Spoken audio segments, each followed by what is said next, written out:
That morning, it felt like the universe was finally aligning in my favor. The sky over Chicago was its usual gray, but inside me, there was a light that not even winter could dim. After 12 years buried in that office, dealing with insane deadlines, oversized egos, and endless meetings, it finally felt like my time had come. The invitation came straight from the CEO's assistant, a special lunch with him. Just the two of us. My co-workers shot me looks full of curiosity. Some even masked their envy behind forced smiles. I tried not to get my hopes up, but who was I kidding? My heart was pounding like it already knew a promotion was coming. I'd poured my soul into that last campaign. The numbers were undeniably successful. It only made sense that something good was coming. Thomas, my boyfriend, wished me luck that morning with a quick kiss. When I arrived at the restaurant, I was greeted with formality. No smiles, no spark in the CEO's face. Still, I held on to hope. Maybe he was just the serious type, I thought. But then he pulled an envelope from his briefcase and slid it across the table. Inside was just a letter, short, cold. Immediate termination. No explanation. For a few seconds, my world went silent. I could only stare at that piece of paper like it was a bad scene in a poorly written play. Me? Fired? Now? I left without saying a word. It felt like everything I'd built in that company had just been erased with a dirty eraser. I tried calling Thomas, but he didn't answer. I went home in silence, swallowing my tears. The following days were a blur. I'd wake up, drink coffee without even tasting it, then sit back down on the couch like I was waiting for time itself to offer some sort of explanation. I checked my phone every 5 minutes, hoping someone from the company would call and say it was all a big misunderstanding. On the second day, I tried logging into my work email. My access was blocked. There was no trace of me left in the internal network. What hurt even more was seeing that the campaign I had refused to approve had been posted, with subtle changes. That uneasy feeling I'd had when I reviewed those numbers, the one that made me halt the approval, came rushing back. This wasn't just about a bruised ego. Something was wrong. Really wrong. I reached out to Vanessa, a former colleague from the legal team who had left a few months earlier. She was more open than I expected. She told me there had been internal rumors about data manipulation to attract investors, and that anyone who asked too many questions was either reassigned or asked to leave. She used those words carefully, like she was afraid someone might be listening, even over the phone. That's when things started to make sense, or rather, stopped making any sense at all. Thomas was still working late, like always. When he got home, he looked more exhausted than usual. He glanced at me and asked if I'd eaten. I nodded. But the question I really needed to ask stayed stuck in my throat, as if I already feared the answer. It was only when he went to the bathroom that I found the courage to open his laptop. I don't normally do that. I never have. But in that moment, something bigger pushed me. That's when I found the emails, messages between him and the company's data coordinator, deadlines for adjustments, graphs that had been tampered, with instructions to cover their tracks, and worst of all, a conversation from the night before I was fired, where he wrote, "She probably won't approve, but it's fine. We know what to do." Thomas knew. He knew about the scheme. He knew I was in danger. He knew my firing was part of the cover-up, and he didn't say a word, not one. He chose to stay quiet to protect his job, to protect his name. He let me fall alone. When he came out of the shower and saw me holding his laptop, tears in my eyes, everything was said without a single word. He tried to speak.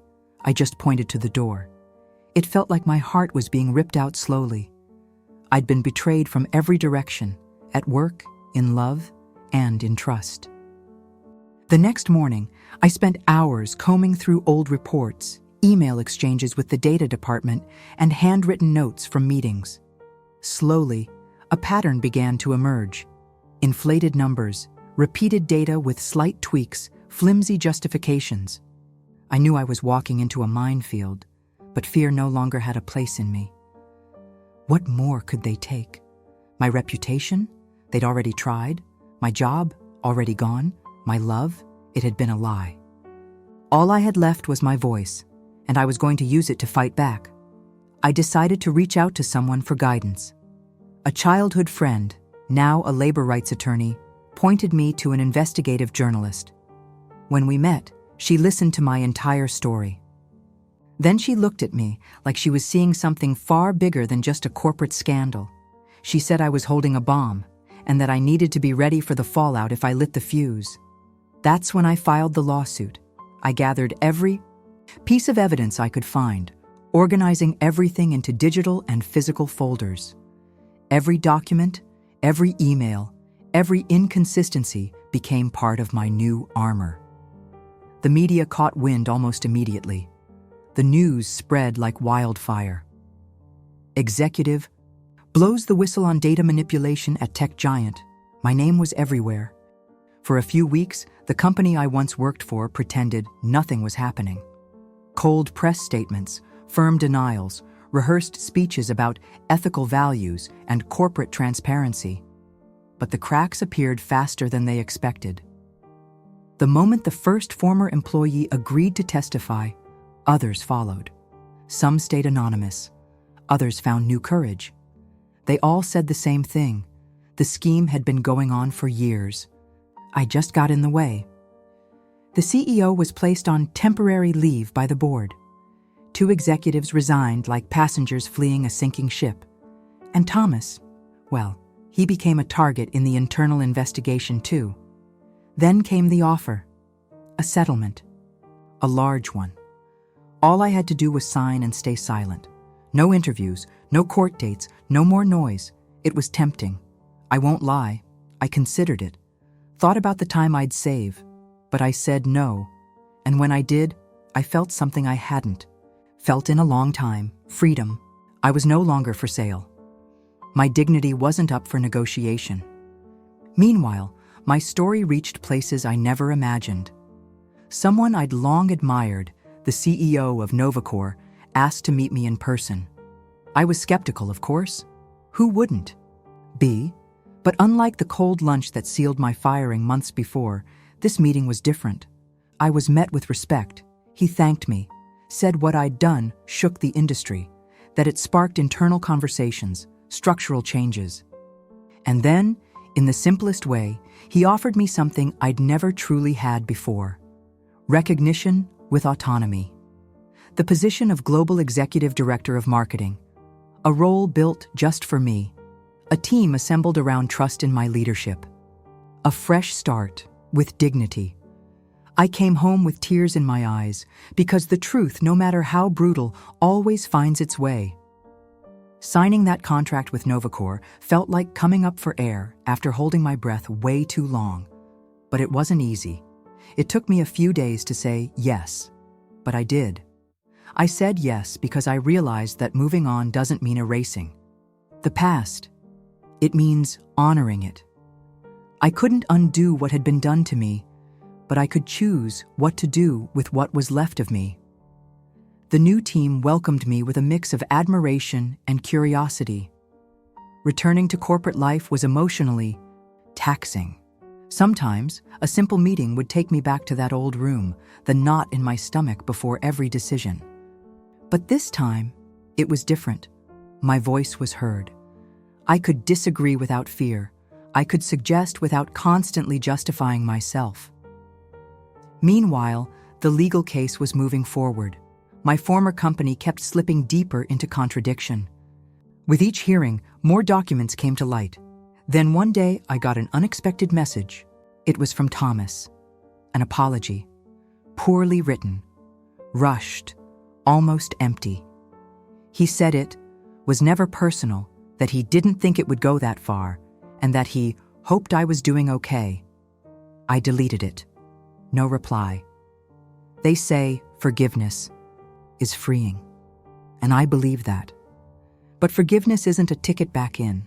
Months went by, and I got a curious invitation. The company I was fired from, or what was left of it, was undergoing a full-on restructuring. A new board had taken over. Investors were demanding real change. One of their first decisions was to bring in an external consultancy to redesign the entire governance structure. I was asked to lead that committee. Yes, you read that right. The same company that had thrown me out now wanted my help rebuilding. I'll admit it. I laughed when I heard, not out of irony. It just sounded like a joke. But it wasn't. It took me days to decide. I talked to people I trusted. Opinions were split. Some said it'd be a mistake to go near that place again. In the end, I went. Not for them. I went for me. For weeks, I worked side by side with people who once avoided even saying my name. Now, they were asking for advice. Some tried to make amends. Others just stayed silent. At the end of the project, they asked me to give a speech. I looked out at the audience and saw so many versions of myself out there. Eager young professionals, seasoned veterans, women trying to be heard among too many voices. I took a deep breath and spoke only the truth. That integrity can be expensive, but losing yourself costs infinitely more. After the event, a young woman came up to me. She was shy, clutching a folder to her chest. She said she wanted to be like me. I smiled with real warmth, looked her in the eyes and said she already was. She just needed to remember that whenever fear tried to silence her. That night, I went home alone. I opened a cheap bottle of wine, sat on the floor of my living room, and stared out the window. Chicago outside was still gray, fast, and indifferent. But inside me, there was a peace I had never known.